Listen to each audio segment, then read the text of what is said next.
Bienvenue à ce numéro du débat du dimanche. Niger présidentiel, le coup KO n'a pas eu lieu. Ce sera probablement une victoire au point. Le second tour qui va donc opposer le président Mahamadou Issoufou à l'ancien président de l'Assemblée nationale, Hama Amadou. Nous allons parler dès le début de cette émission. On va également parler de cette ultime médiation au Burundi avec cette série de visites. Le secrétaire général de l'ONU, 5 chefs d'État africains envoyés donc par l'institution régionale. On va également parler du Mali avec cette rencontre entre le Premier ministre, la coordination des mouvements de l'Azawad et la plateforme. Et si le temps nous le permet, cette proposition de cagnotte près de 4 milliards à distribuer entre des anciens premiers ministres du Mali. Des sujets qui seront abordés par nos invités, Adam Cham du Républicain, Alexis Kalambri des Échos, Etienne Fakaba Sissoko, enseignant, et Ousmane Fafa Bamba de Info 7 Niger. Je vous le disais, le coup KO n'a pas eu lieu. Le deuxième tour opposera le 20 mars prochain le président sortant Mahamadou Issoufou à l'ancien président de l'Assemblée nationale. Le président Issoufou qui a recueilli 48,41% des suffrages contre 17,79% pour Hama Amadou. Réaction ici. Je salue donc les militantes et les militants du PNDS Taria, ainsi que ceux de tous les partis alliés de la mouvance pour la renaissance du Niger qui m'ont apporté leur suffrage. Je leur demande de se mobiliser et d'aborder la campagne du second tour avec sérénité et détermination. Ensemble, nous transformerons l'essai, plaise à Dieu. Je salue mes adversaires du premier tour et les félicite pour la qualité des débats qui s'y sont déroulés. Je salue les membres de la Commission électorale nationale indépendante qui ont dû travailler nuit et jour pour organiser les 2 scrutins, les forces de défense et de sécurité qui en ont assuré la sécurité sur l'ensemble du territoire, les observateurs nationaux et internationaux qui nous ont accompagnés de leurs conseils et observations, ainsi que la presse nationale et internationale. S'agissant des élections législatives, je me félicite de la victoire de la mouvance pour la renaissance du Niger qui a obtenu d'ores et déjà la majorité absolue des sièges à l'Assemblée nationale. Et compte tenu du fait que nous sommes à régime semi-présidentiel, ça veut dire que nous sommes déjà autorisés à mettre en place le futur gouvernement, plaise à Dieu. Je vous remercie tous de votre attention. Voilà, nous écoutons à présent Youba Diallo. Il est le directeur de campagne de l'Oumana, donc de l'opposition. Eh bien, le résultat n'a pas changé. Il n'a pas pu passer au premier tour. Et je crois que ça, c'est une très bonne leçon que les Nigériens ont voulu donner au Gouri système. Et nous allons continuer au niveau de la COPA à nous battre jusqu'au dernier souffle, comme il dit. Jusqu'au dernier souffle. Donc, ne pensez pas que c'est Noumana qui a gagné ces élections, non. Ça a été gagné par la COPA. Et la COPA va se réunir incessamment, très rapidement, peut-être aujourd'hui même, pour remercier tous les militants de la COPA. Je n'ai pas fini. Mais en attendant qu'ils s'engagent pour la deuxième phase de cette activité, nous tenons à leur exprimer notre profonde gratitude. Nous sommes très satisfaits de la réaction du peuple nigérien face au déroulement de ces élections. Ils ont compris qu'il y a eu beaucoup d'injustice. Les partis de l'opposition ont souffert pendant le déroulement du processus électoral. Voilà, tout au long de cette émission, sinon de cette première partie, nous allons tenter d'entrer en contact depuis Niamey avec Sarki Abouakar, notre correspondant. Mais déjà, Bamba, votre première réaction à chaud par rapport à ces résultats du premier tour des élections présidentielles législatives au Niger? Non, moi je pense que pour moi, ce n'est qu'une victoire différée. Et ce n'est qu'une victoire différée, mais c'est une élection qui donne beaucoup d'enseignements. Premièrement, je vois que probablement le seul homme et le premier homme de politique prisonnier de droit commun qui participe à l'élection, qui arrive au deuxième tour, est Amadou.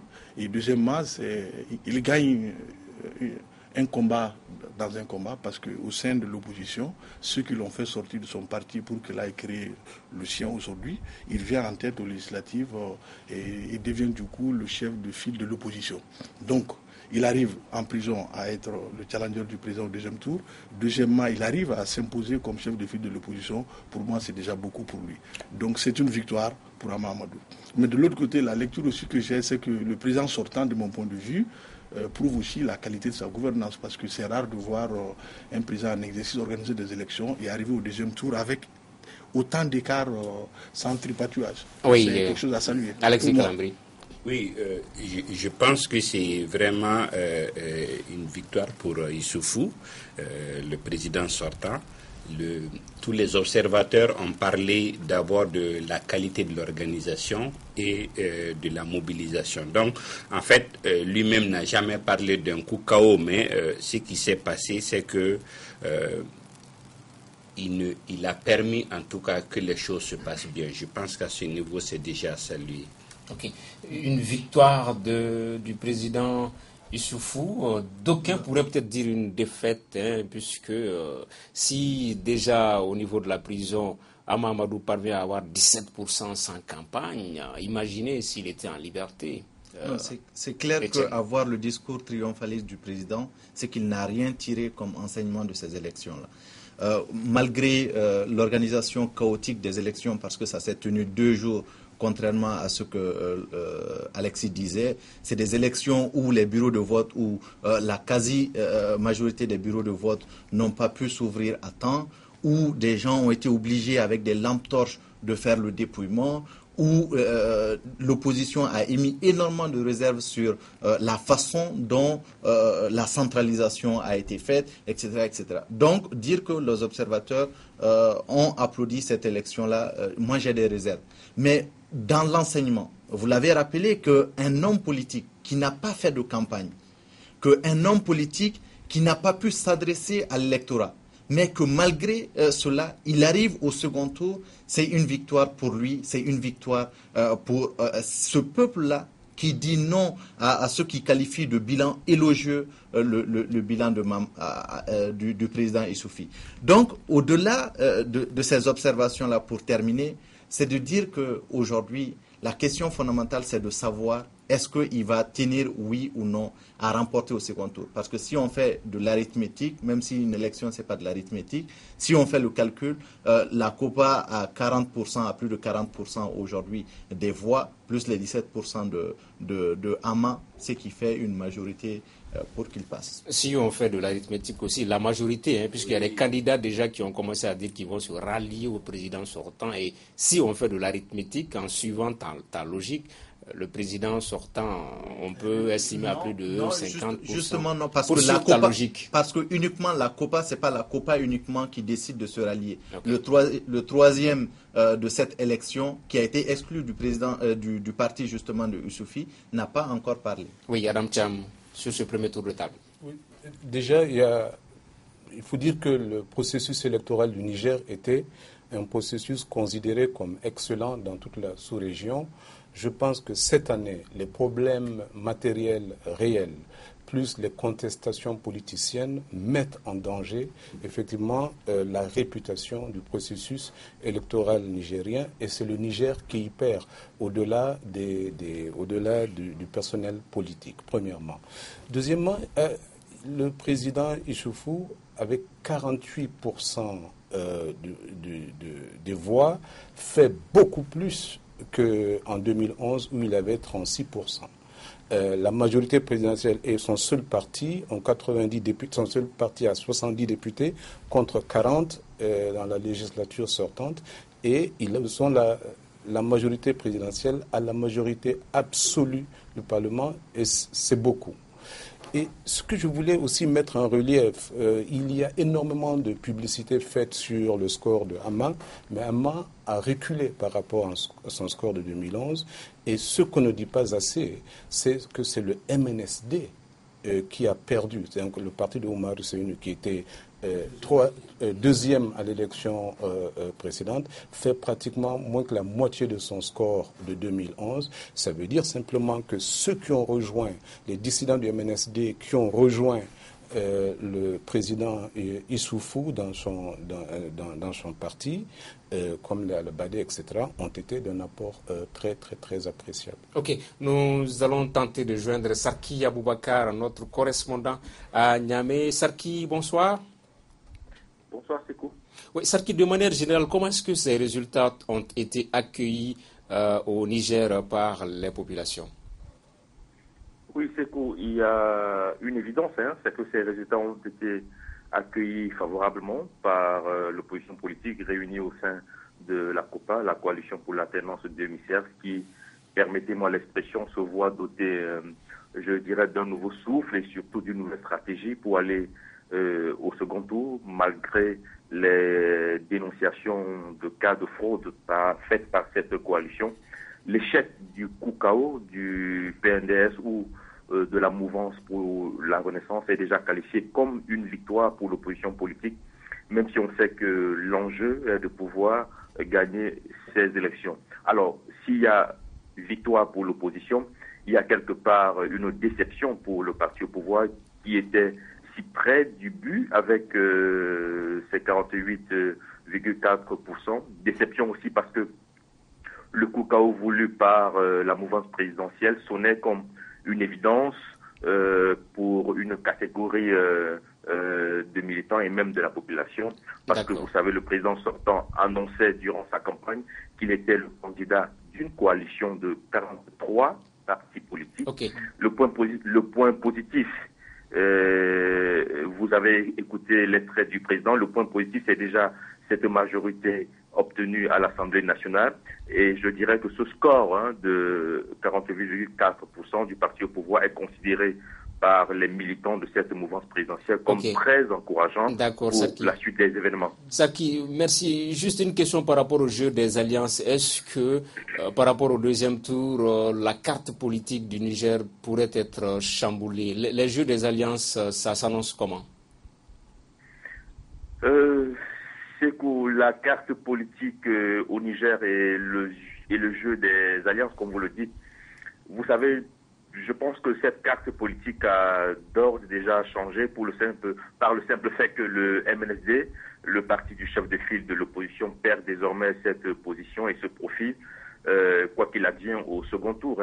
Elle change encore parce que ce grand parti qui était le MNSD est désormais en perte de vitesse. Je rappelle que ce parti fut celui de Hama Amadou, aujourd'hui président du Modem Lumana, ou même de Albadé Abouba, comme l'a signifié l'un des panélistes actuellement au sein de la mouvance présidentielle. Mais l'heure est à la prudence. Permettez-moi de dire prudence quand il s'agit du jeu des alliances, car le Niger a cette particularité d'avoir connu tout type d'alliance et qu'on ne peut pas affirmer avec certitude en ce moment qui soutiendra qui. Je pense que tout sera plus clair après la validation de ces résultats provisoires par la Cour constitutionnelle d'ici les prochains jours. D'accord, très rapidement, en 30 secondes, avant de vous laisser partir, est-ce que le dispositif qui encadre la loi électorale au Niger prévoit un débat de l'entre-deux tours entre les deux finalistes, bien sûr, Sarki? Justement, c'est que la loi qui réglemente l'accès aux médias publics par les candidats et les partis politiques a prévu un face-à-face entre les deux candidats admis au second tour. Je rappelle qu'en 2011 déjà, Senioma avait à la dernière minute renoncé à participer à ce face-à-face contre Issoufou Mahamadou. Et personnellement, je pense que cela va être un peu compliqué cette fois-ci pour la simple raison que Mahamadou n'a pas été dans un premier temps autorisé à enregistrer son message de campagne comme les 14 autres candidats au niveau des médias publics pour les raisons que nous connaissons tous. Et sur cette question, le Conseil supérieur de la communication avait déjà répondu à la direction de campagne de Hama Amadou qu'il ne pouvait pas, en tant autorité de régulation s'interférer dans une affaire de justice. Alors je rappelle que c'était pour la campagne du premier tour. Bon, peut-être que la nouvelle configuration contribuera à accorder quelques souplesses au règlement pour permettre que ce face-à-face ait lieu. Merci Sarki en direct de Niamey. Adam Thiam, peut-être le Niger, l'État, le gouvernement sont aussi à féliciter puisqu'ils ne sont pas nombreux les États où quand on a 48%, on peut être tenté pour arrondir les résultats à 50% et passer dans le premier tour. Peut-être le jeu est clair. Alors si le jeu est clair, c'est à l'honneur effectivement du Niger. Je ne sais pas véritablement ce qui s'est passé. Je pense que la Cour constitutionnelle va probablement faire des réajustements parce que si on regarde le site de la CENI, à Zender, il y a 242% taux de participation. Donc ça peut être effectivement un problème à réajuster. Mais ce qui m'a le plus étonné, c'est que le fond de la prison, Hama Amadou, a reconnu effectivement le résultat de ces élections, salué, comme l'a fait le président sortant tout à l'heure, la CENI pour le travail qu'elle a abattu, en mettant en relief effectivement les difficultés dans lesquelles cette institution a dû travailler. Enfin, l'autre chose, c'est que même si on ajoute au score de Hama Amadou le score des 8 autres poursuivants dans l'ordre, ils n'égaleront pas le score du premier. Ça veut dire que en réalité, ça va être extrêmement difficile de battre le président Mamadou Issoufou sur ce coup-là, et c'est peut-être ce qui explique l'espèce d'optimisme qu'il affiche. Oui, Etienne Fakaba Sissoko, le Niger, pendant cette période préélectorale-là, ça bouillonnait, il y avait une relative tension, mais finalement, tout s'est dégonflé, ça s'est très bien passé. Ça aussi, c'est à l'actif de ce pays, de sa démocratie aussi. Une agréable surprise. C'est à l'actif surtout du peuple nigérien qui a compris que aller à la confrontation, aller à la violence, c'est ce même peuple-là qui perdrait de toute façon. Mais pour moi, aujourd'hui, la question n'est pas de savoir si Hama va passer ou pas. Parce que de toute façon, pour que Hama puisse déjà faire ce face-à-face, pour répondre à votre précédente question, il faudrait qu'il soit en liberté. Ou il faudrait que le président de la République se déplace en prison pour aller faire. Or, les avocats de Hama Amadou ont déjà dit qu'ils ne présenteront plus de demande de liberté provisoire. Or, il peut changer d'avocat. Il peut changer d'avocat, mais est-ce qu'aujourd'hui, le délai entre le premier et le second tour permet de changer d'avocat et ensuite d'introduire un nouveau dossier?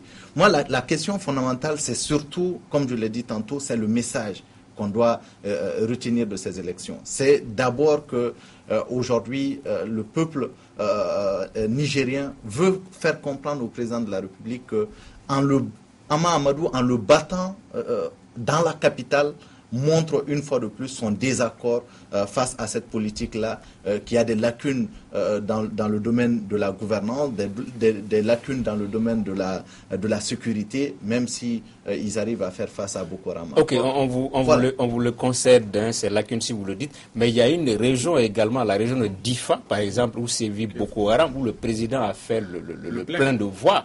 Ça montre que les populations adhèrent peut-être à sa politique par rapport notamment à la sécurité, la lutte contre Boko Haram, monsieur Baba. Non, ça c'est une analyse juste ce que j'allais dire à notre ami. Moi je pense que les populations ont compris que la politique menée actuellement par le Niger pour la lutte contre Boko Haram est une politique qui paye. Et quand on voit aussi leur engagement, même chez nous, on sait que c'est une armée de combat qu'ils ont. Mais ce que je veux aussi simplement dire, c'est un peu de bémol à tout ce qu'on dit. Le deuxième tour n'est pas la continuité du premier tour. Un deuxième tour, c'est une nouvelle élection. Donc, les arithmétiques de 48% plus 4, ça ne marche pas.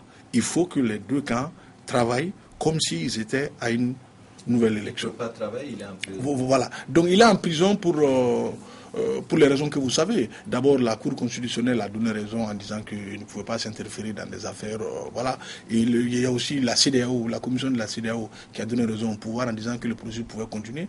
Donc les raisons qui ont fait qu'il n'a pas pu être libéré pour faire la campagne lors du premier tour, les mêmes raisons existent encore. Et je ne vois pas de raisons nouvelles qui viennent s'ajouter au fait que vous-même, vous l'avez dit, que les avocats ont unanimement dit qu'ils ne procéderont pas à une demande de liberté provisoire. Alors que la procédure est claire, pour que la liberté provisoire soit accordée, il faut que les avocats, comme on appelle Amadou, signent en bonne et due forme une demande dans ce sens. Et s'il le dit qu'ils ne le feront pas, je ne vois pas d'issue pour lui. Voilà. Oui, Alexis, sur la maturité de ce peuple-là. Puisqu'à un moment, on avait vraiment eu des frayeurs. Oui, mais alors, il y a 2 ou 3 niveaux. D'abord, c'est vrai que la société civile nigérienne est très forte et vraiment tout le temps sur les remparts. Mais là, on ne peut pas trop parler d'acharnement personnel parce que la Cour suprême s'est prononcée, la Cour constitutionnelle s'est prononcée, la Cour de justice de la CEDEAO s'est prononcée. Et tous ont dit son maintien est normal. Donc, je pense que déjà, ça déchargeait le président de tout ce dont on le chargeait. Et le deuxième aspect, certainement, ça va être au deuxième tour au niveau du taux de participation. C'est vrai que là, ils étaient à 68%, je crois. Ouais. S'ils parviennent à faire plus, ça peut permettre déjà à l'opposition peut-être d'améliorer son score. Mais il est presque évident que la donne ne va pas trop se bouleverser. Bazoum l'a déjà annoncé, il a dit dès le lendemain qu'ils ont commencé à démarcher les autres pour avoir une plus forte alliance. Je voudrais qu'on mette un peu le curseur sur la CENI. De plus en plus en Afrique, on commence à avoir des CENI indépendantes. Au Burkina, on a vu c'était J+1, là c'est J+5. La CENI est restée droite dans ses potes. On a suivi en direct la proclamation des résultats. À un moment, on a failli entendre, si la tendance actuelle se confirme, il n'y aurait pas de deuxième tour, mais ça n'a pas été dit. Adam Thiam, sur ces CENI qui nous surprennent agréablement. Hier, c'était le Burkina, aujourd'hui, c'est le Niger, à J+5, qui donne des résultats. Oui, alors il faut dire que pour le Niger, CENI plus toutes les autres institutions électorales, on est surpris de voir que cette année, c'est la classe politique elle-même qui l'a prise à partie. Autrement, dans la sous-région, le processus électoral nigérien était extrêmement respecté au point que, vous vous souvenez, ici, il y a quelques années, une partie de la classe politique a souhaité que nous prenions l'exemple sur le Niger. Donc, des élections non contestées, plus effectivement un jumelage présidentiel et législative qui constitue une formidable économie d'échelle. Je ne crois pas qu'il était contestable que le président Issoufou était en tête et largement en tête. Je pense que quand la CENI a dit que c'est possible qu'il passe au premier tour, c'est que la tendance le démontrait.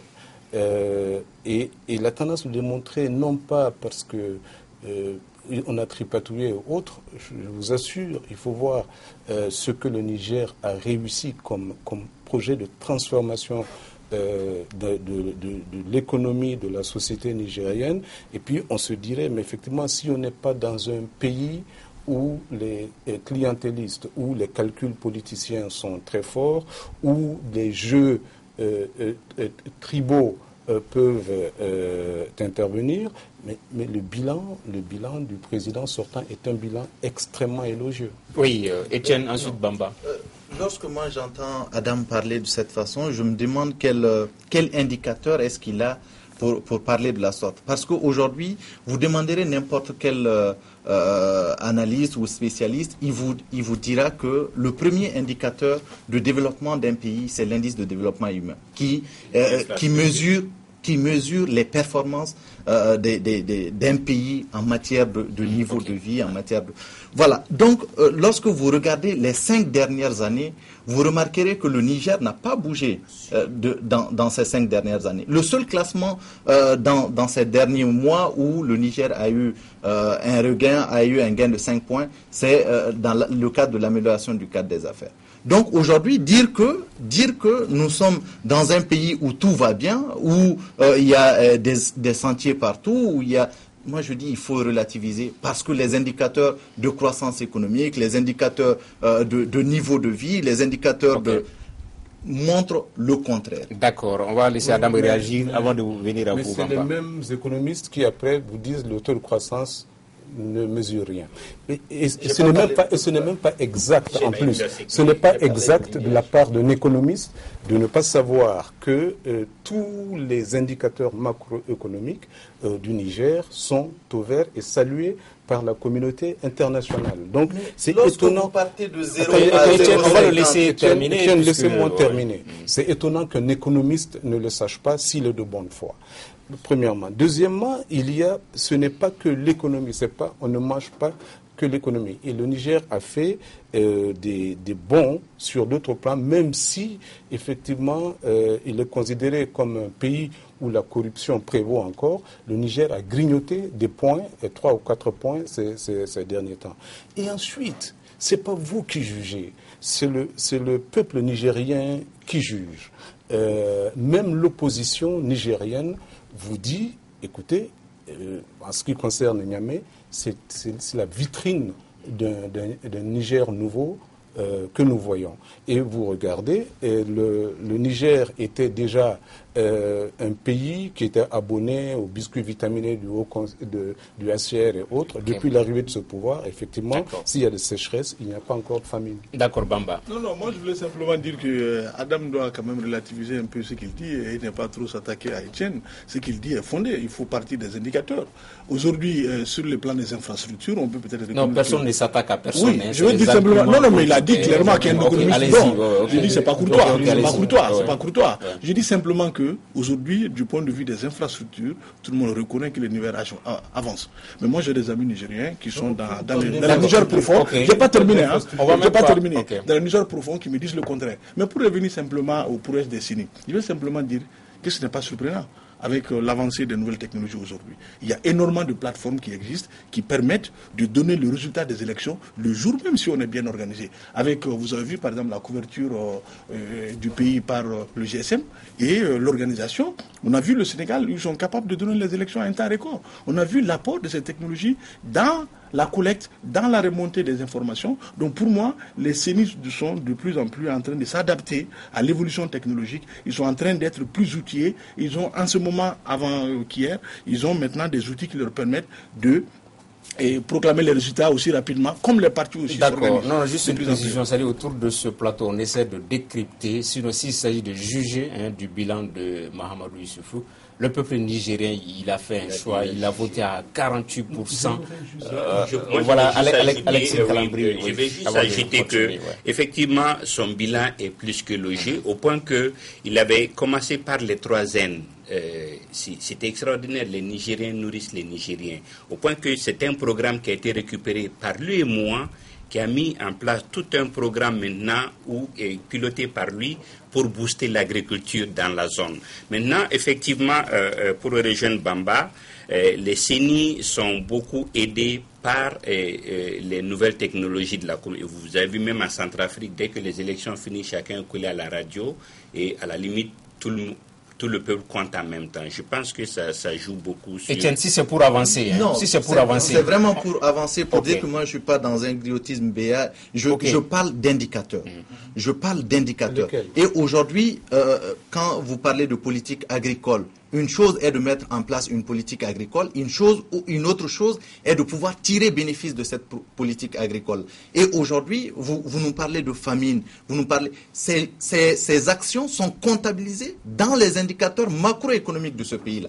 Et aujourd'hui, dans l'IDH aussi. Et aujourd'hui, on ne peut pas me dire que dans les 5 dernières années, que le Niger a quitté les 3 derniers en matière de c'est-à-dire qu'il y a eu une élection présidentielle. Donc quand vous me dites, si vous permettez, quand vous me dites encore que le peuple nigérien a fait un choix, si ce choix était si évident comme vous êtes en train de l'insinuer, il aurait passé au premier tour et il aurait fait un coup KO comme ses partisans l'ont toujours clamé. Donc aujourd'hui, il faudrait pas que l'on ramène le débat à ce niveau pour dire qu'on juge, on ne juge pas. Je ne juge pas, je parle d'indicateurs. Et ces indicateurs, aujourd'hui, sont très clairs. Non, moi, je veux juste dire que souvent, autour de ce plateau, on ne peut pas avoir la prétention de maîtriser. Je n'ai aucune prétention. Je parle d'indicateurs vérifiables. L'émission n'a pas pour but d'indicateurs vérifiables. C'est à partir d'indicateurs qu'on juge l'avancée d'un pays. Comment scientifique, c'est ce qu'il a dit. Comment scientifique, vous vouliez parler d'indicateurs, vous êtes resté platement sur les infrastructures. C'est même un manque de respect pour les téléspectateurs, parce qu'il faut être cohérent dans ce que vous dites. Sortez-nous les indicateurs macroéconomiques Bamba. Sortez-nous les indicateurs macroéconomiques. D'accord, on va essayer de... Et je ne vous dis pas non plus, attention, je ne vous dis pas non plus qu'il n'y a pas de problème au Niger. Je vous dis pas que le problème... On a tout l'impression. Ok, on va essayer d'évoluer pour... parler du Mali, cette fois-ci avec la réalisation, le Premier ministre malien qui a donc rencontré les représentants de la CMA et de la plateforme, une rencontre quadripartite, CMA, plateforme, médiation, État du Mali, a même été reportée pour le 15 mars prochain. Bamba, on voit le Premier ministre qui essaie de monter sur le front, la première ligne même par rapport à la mise en œuvre de l'accord pour la paix et la réconciliation. Donc moi je pense que c'est un rôle qu'il avait joué avant d'être Premier ministre et qui lui allait très bien. Donc reprendre le processus, je pense que c'est de bonne guerre. Mais ce qui m'a un peu froissé dans ce qui est arrivé, c'est que le communiqué final qui est sorti le vendredi, qui a sanctionné cette rencontre, dit qu'on va organiser à Kidal un forum national pour la paix. Alors moi, je me suis posé la question, pourquoi Kidal? Pourquoi pas Bamako? Alors je me dis aussi que quels vont être les participants, et qui vont participer, quel est le programme, qu'est-ce qu'on va dire de plus qu'on n'a pas déjà dit, et qu'est-ce qui peut sortir de cette rencontre qu'on n'a pas dans l'accord de paix. Donc c'est un gros problème pour moi. Pour moi, une réconciliation nationale aurait dû avoir lieu ici à Bamako pour qu'ils viennent nous dire à tous qu'est-ce qui s'est passé. Alors le faire à Kidal, je ne sais pas les conditions de sécurité autour de la ville, qui vont participer, qui va assurer leur sécurité, est-ce que l'administration aussi s'est engagé à assurer cette sécurité, est-ce que c'est l'armée? Donc il y a énormément de questions qui me font dire que la décision pour moi n'était pas la bonne de tenir une telle réunion à Kidal. Oui, Alexis Kalambri. Oui, non, mais moi je salue plutôt. Il était plus que temps, on s'est longtemps désolé du vide. Le Premier ministre prend les choses en main par un bout. Le fait qu'on annonce cette rencontre-là, bon, c'est pas important. C'est symbolique que ça tienne à Kidal. Pour moi, tant que c'est au Mali, c'est bien. Et à Kidal, c'est encore mieux parce que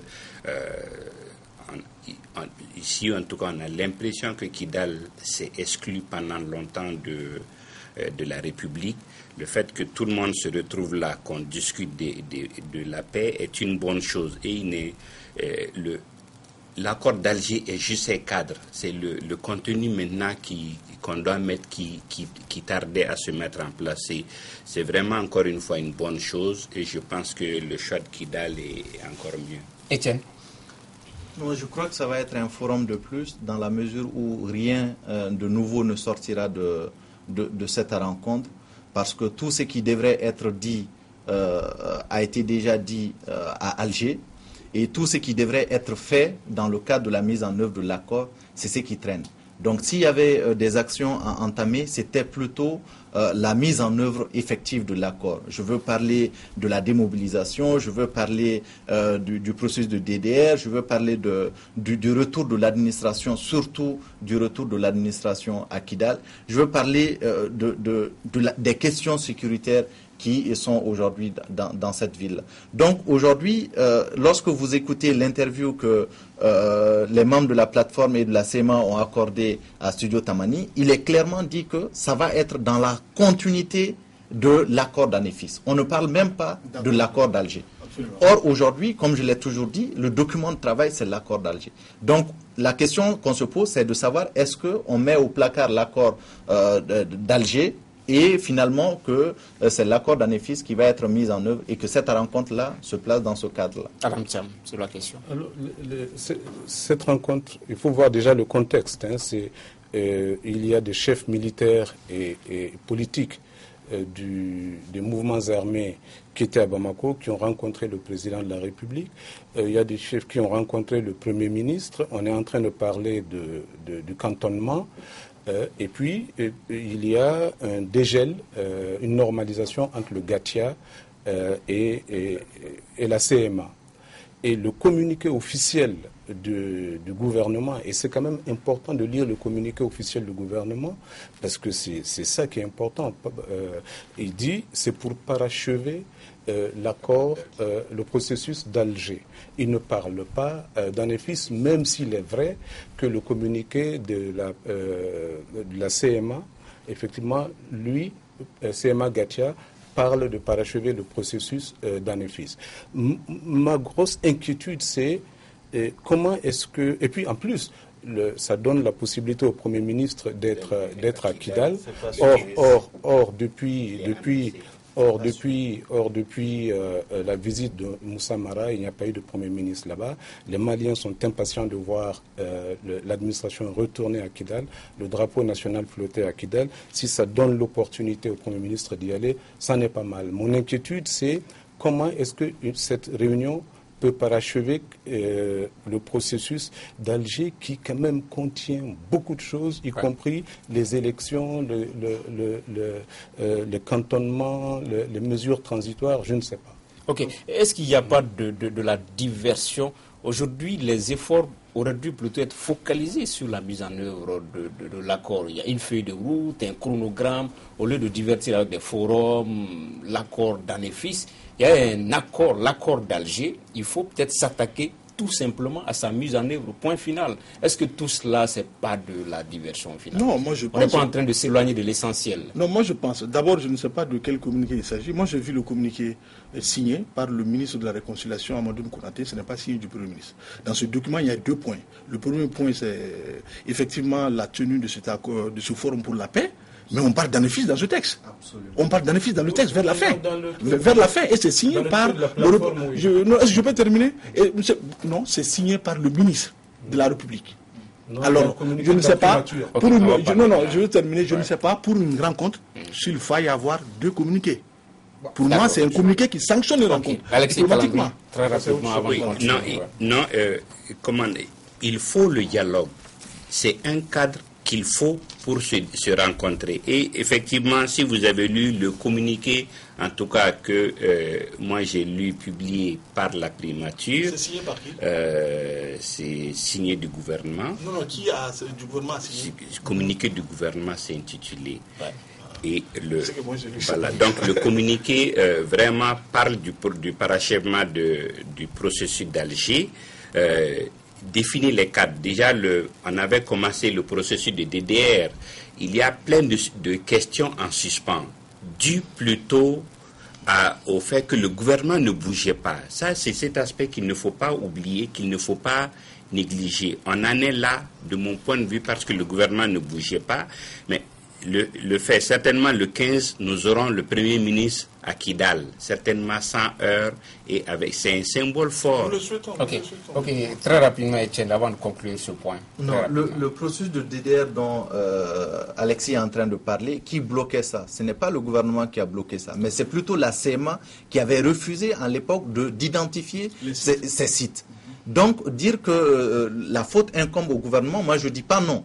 Je dis pas non, mais simplement il faut relativiser les choses. Deuxième élément, c'est que aujourd'hui, si on veut être sérieux dans la mise en œuvre, dans le processus de paix, seul l'accord de paix doit être de rigueur.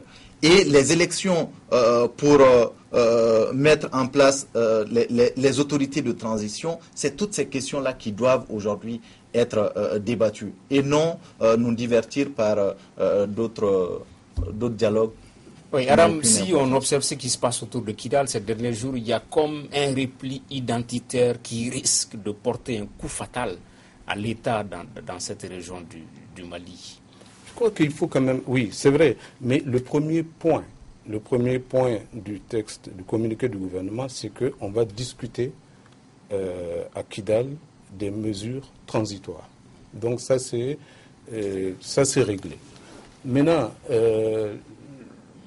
question identitaire, je ne sais pas. C'est-à-dire Kidal, repli identitaire. Kidal a échappé à l'État malien depuis un moment. Et il me semble que ce qui est en cours, c'est que conformément à l'accord d'Alger, Kidal revienne dans le giron malien. C'est lent, c'est très lent. On est désolé de voir le drapeau malien flotter partout ailleurs, sauf à Kidal.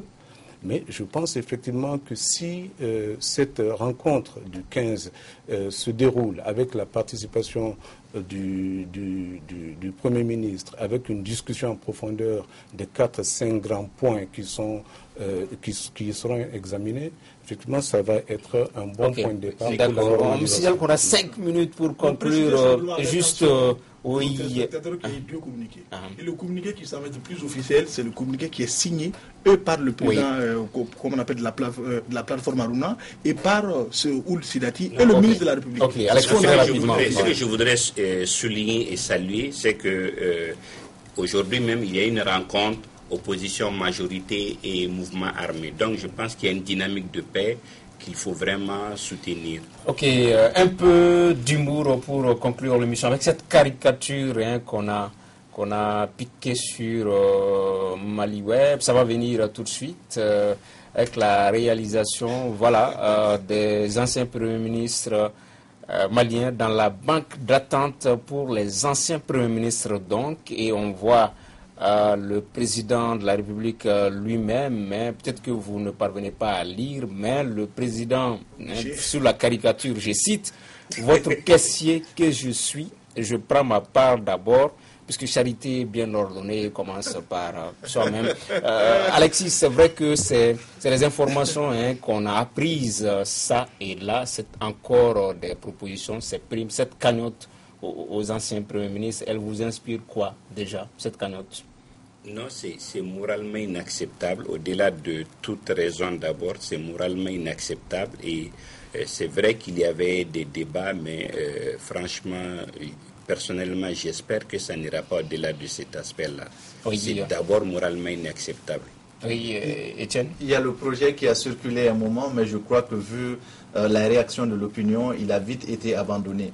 Sinon, comment comprendre que dans un pays où plus de 40% des jeunes sont au chômage, que l'on octroie près de 2 millions de francs CFA par mois à des gens qui ont toujours vécu une caisse noire. Voilà, avec sur le dos de l'État, qui sont des paresseux en gros. Donc aujourd'hui, non, quand même, le Premier ministre, c'est des... Aujourd'hui, la question fondamentale... Non, je dis, c'est des gens qui ont toujours vécu, Il y a des Premiers ministres qui ont vraiment mouillé le maillot pour le pays. Et moi, je dis que c'est des Premiers ministres qui ont toujours vécu... Tous ont été pris en charge par l'État. Tous ont été logés par l'État, nourris par l'État, mis dans toutes les conditions par l'État. Donc aujourd'hui, cet argent doit aller plutôt aux jeunes qui sont à la recherche de l'emploi, aux chefs de famille qui peinent à avoir le pain quotidien, doit aller simplement à la défense des questions sécuritaires de notre pays. Oui. Et c'est inadmissible qu'un tel projet vienne aujourd'hui sur la table. Et pour terminer, c'est vraiment... ce n'était qu'un début en réalité. Parce que si on récompense les premiers ministres de cette façon, le tour suivant, ça allait être les anciens présidents de l'Assemblée nationale et ensuite les anciens présidents de la République. Et là, ça allait être pire parce que la réhabilitation des présidents de la République, des anciens présidents de la République allait commencer. Adam Cham. Bon, si le projet a été abandonné ou s'il n'est pas d'actualité, c'est discuter un peu du sexe des anges.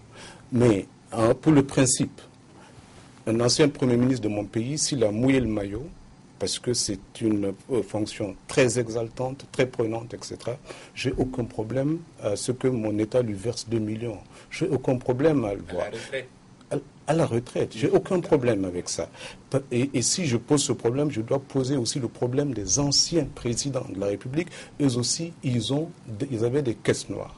Et je ne crois pas que ce soit dans ces secteurs-là que l'État doit réaliser les vraies économies. Les vraies économies, les économies substantielles sont réalisables effectivement lorsqu'on a un système d'intégrité publique qui est bon, qui est surveillé. Et on peut dégager une 50aine de milliards d'économies par an sans toucher forcément à cela. Moi, j'ai pas de problème avec ça. Ok, ce n'était qu'un projet, voilà. Et donc, c'est sur ce qui va devoir prendre fin ce numéro du débat du dimanche. Merci de l'avoir suivi. Nos invités étaient Adam Cham du Républicain, Alexis Kalambri des Échos, Etienne Fakaba Sissoko, enseignant, et Ousmane Fafa Bamba de Info 7. Merci de l'avoir suivi. À dimanche prochain pour un autre débat.